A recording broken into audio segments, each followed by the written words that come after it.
వచ్చేసింది ఆది శ్రావణం షాపింగ్ అంతటికి అతిపెద్ద కేజీ సేల్ తో పాటు up to 61% of 1+1 offers, combo offers ఇంకా మరెన్నో. CMR shopping mall. సీజేపీ ఆందోళనల పిలుపుతో ఢిల్లీ పోలీసులు అప్రమత్తమయ్యారు. విద్యార్థులను ఇబ్బందులకు గురి చేస్తే మరో ఉద్యమానికి దిగాల్సి వస్తుందని సీజేపీ హెచ్చరికలతో జంతర్ మంతర్ వద్ద భద్రతను కట్టుదిట్టం చేశారు. ఎలాంటి అవాంఛనీయ ఘటనలు చోటు చేసుకోకుండా భారీగా పారామిలిటరీ బలగాలను మోహరించారు. మరోవైపు కేంద్రం ఇచ్చిన హామీలను నిలబెట్టుకోవడం లేదని ఆరోపిస్తున్నారు సీజేపీ ప్రతినిధులు. నిరసనకారులపై పెట్టిన ఎఫ్ఐఆర్లను వెంటనే ఉపసంహరించుకోవాలని డిమాండ్ చేస్తున్నారు.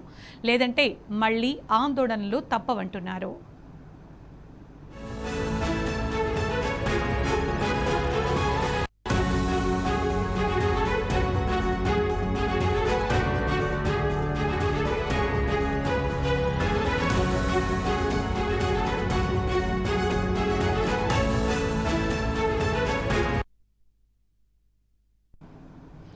ఇక దీనికి సంబంధించిన పూర్తి సమాచారం మా ప్రతినిధి సురేష్ అందిస్తారు. సురేష్, సీజేపీ ఆందోళనలతో ఢిల్లీ పోలీసులు అప్రమత్తమయ్యారు కదా, విద్యార్థులను ఇబ్బందులకు గురి చేస్తే మరో ఉద్యమానికి దిగాల్సి వస్తుందని సీజేపీ హెచ్చరిస్తున్నట్టు తెలుస్తోంది కదా, అప్డేట్స్ ఏంటి దీనికి సంబంధించి?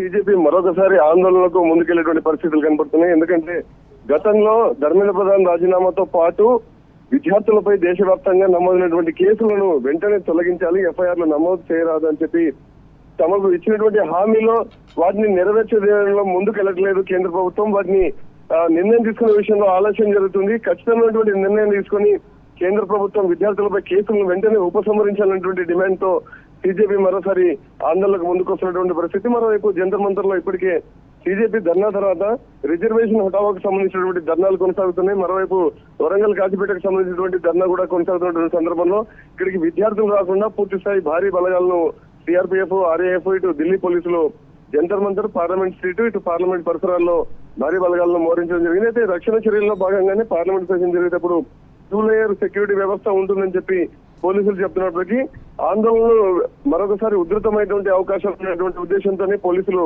భారీ బలగాలను మోహరించారు. ఇటు కేంద్ర ప్రభుత్వం ఇప్పటికే ఒక స్పష్టమైనటువంటి నిర్ణయం అన్ని రాష్ట్రాల్లో, ఇటు బీహార్, ముంబాయి, ఢిల్లీ, హైదరాబాద్ లో ఉన్నటువంటి కేసులు ఏదో సీజేపీకి సంబంధించి ధర్నాలో పాల్గొన్న విద్యార్థులపై కేసులు ఎత్తివేయడం విషయంలో ఆలస్యం కారణంగానే ఈ ఉత్కంఠ పరిస్థితులకు కారణంగా చెప్పొచ్చు సునీత.